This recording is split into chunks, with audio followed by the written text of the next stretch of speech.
ఎక్కడికక్కడ simple governance ఉండాలి, effective government ఉండాలి. Simple government, very simple.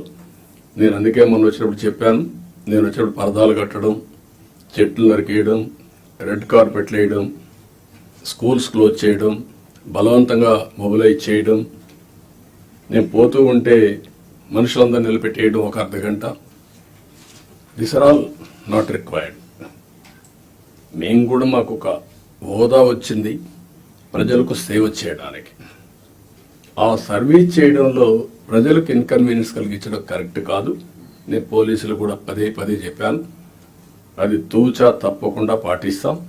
మీరు కూడా పోయినప్పుడు కలెక్టర్ పోతా ఉంటే ఇప్పుడు కొత్తగా ఎమ్మెల్యేలు కూడా సైరన్ పెట్టారు, వాళ్ళు కూడా సైరన్ వేసుకొని వ్యవహరిస్తూ వచ్చారు. అంటే ఇవన్నీ కూడా ప్రజల్లో మనకు తెలియకుండా మన మీద ప్రజా వ్యతిరేకత బిల్డప్ అయ్యే పరిస్థితి తెచ్చుకుంటున్నాం. నేను అందరినీ కంట్రోల్ చేస్తున్నా.